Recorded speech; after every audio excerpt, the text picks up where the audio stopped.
नंदिनी ने लावण्या की रिपोर्ट जैसे ही देखी वो हैरान रह गई और उसने खुद में कहा, ऐसा कैसे हो सकता है?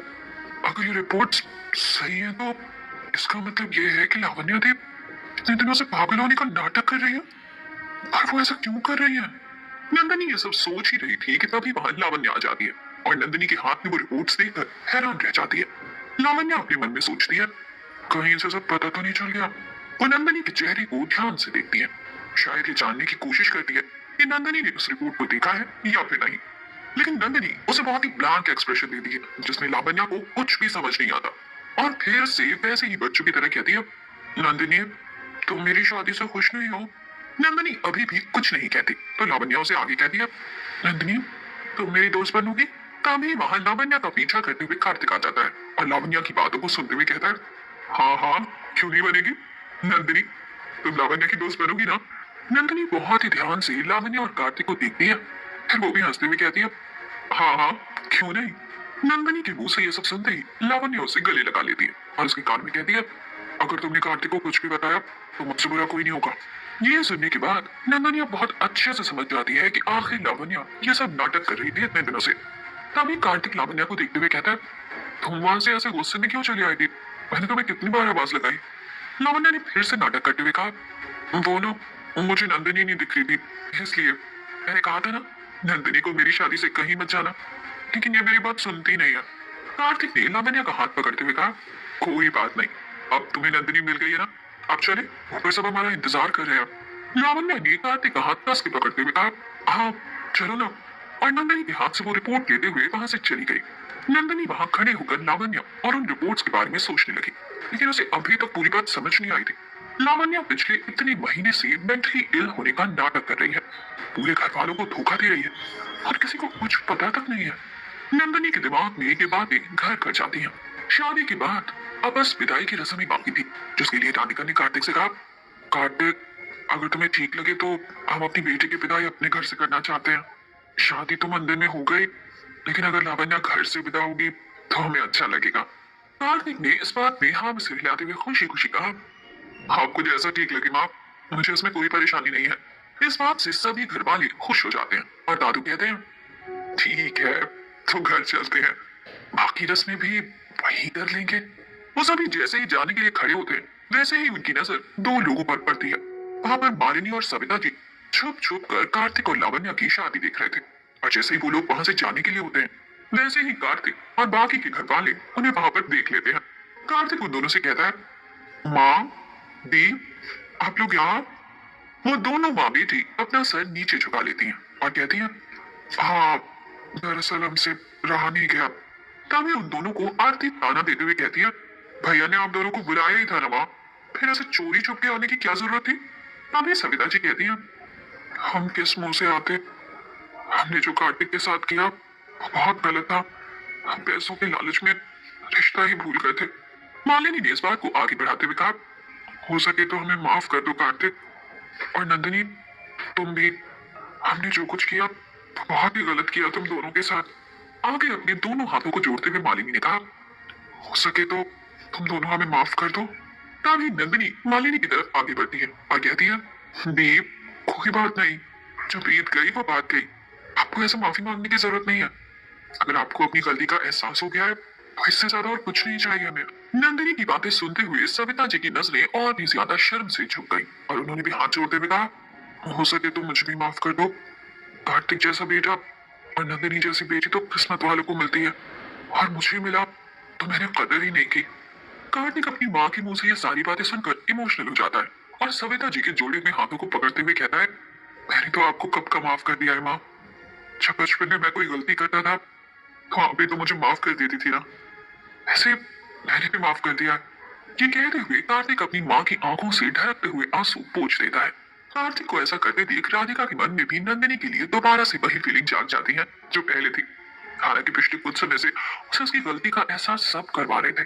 माफी मिलते ही सविता जी और मालिनी बहुत खुश हो जाती हैं और कार्तिक को अपने गले से लगा लेती हैं।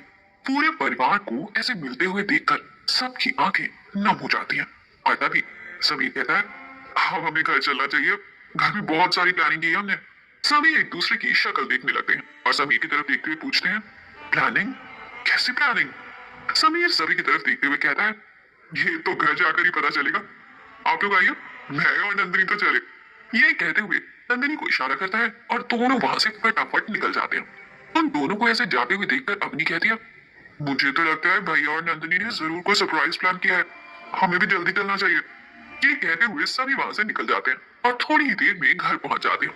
सिंह परिवार और कश्यप परिवार जब अपनी अपनी गाड़ी से बाहर निकलते हैं तो कश्यप हाउस को देखकर चौंक जाते हैं। आशुतोष राधिका को देखते हुए कहते हैं, ये घर पर इतना सब कुछ किसने किया? राधिका अपना सर नामी हिलाते हुए कहती है, पता नहीं, हम जब गए थे तब तो ऐसा कुछ भी नहीं था, लेकिन अभी तो ऐसा लग रहा है कि जैसे पूरे घर को सजाया गया है। तभी अवनी अपनी गाड़ी से उछलते कूदते हुए उतरती है और राधिका और आशुतोष के कंधे पर हाथ रखते हुए बोलती है, मुझे तो लगता है भैया और नंदिनी ने कुछ सरप्राइज प्लान किया है, मुझे तो कंट्रोल ही नहीं हो रहा है, मैं अभी देख कर आती हूँ। ये कहते हुए अवनी वहां से भाग जाती है और उसके पीछे पीछे बाकी घर वाले भी चारों तरफ देखते हुए अंदर आते हैं। सभी जैसे ही अंदर आते हैं घर को देखकर हैरान रह जाते हैं, क्योंकि समीर और नंदिनी ने यहाँ पर पूरी एक पार्टी की तैयारी की हुई थी और बहुत सारे मेहमान भी आए हुए थे। ये सब देखकर राधिका चौंक जाती है और आशुतोष की तरफ देखते हुए कहती है, ये सब क्या है? तभी आशुतोष कहते हैं, वही जो आप चाहती थी। राधिका ने कंफ्यूज होकर पूछा, मतलब? आशुतोष ने आगे उसे समझाते हुए कहा, मतलब ये कि आप चाहती थी कि लावण्या की शादी में हम अपने रिश्तेदारों को और गेस्ट को बुलाएं, लेकिन इतनी जल्दी में सब कुछ होने की वजह से, जैसा कि कार्तिक चाहता था, शादी बिल्कुल सिंपल तरीके से हो, इसलिए हम ये सब नहीं कर पाए। तभी समीर ने आते हुए कहा, लेकिन हम पार्टी तो कर ही सकते हैं ना, इसलिए मैंने और नंदिनी ने इतना सब कुछ प्लान किया। तभी राधिका उन दोनों की तरफ देखती है और फिर आशुतोष की तरफ देखते हुए पूछती है, आपको भी ये सब पता था? आशुतोष इधर उधर देखने लगते हैं, लेकिन तभी नंदिनी आशुतोष का पक्ष लेते हुए कहती है, नहीं, पापा को कुछ नहीं पता था, लेकिन हाँ, गेस्ट की लिस्ट और सभी के फोन नंबर हमने पापा से ही लिए थे, इसलिए उन्हें कुछ तो आइडिया हो गया होगा। तभी समीर राधिका की तरफ देखता है और कहता है, आपके लिए और गिफ्ट है।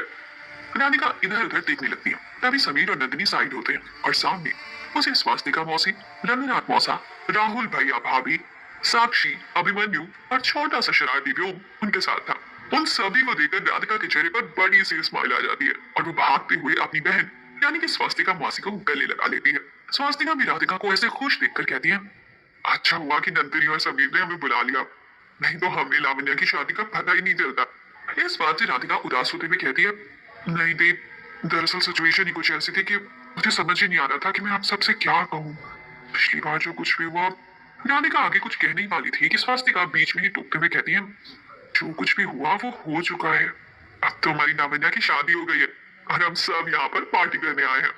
अब ये साक्षी खुश होते हुए कहती है, हाँ और नहीं तो क्या, हम सब तो आज यहाँ जश्न मनाएंगे, आखिर उस घर में दो दो शादियां जो हो गई है।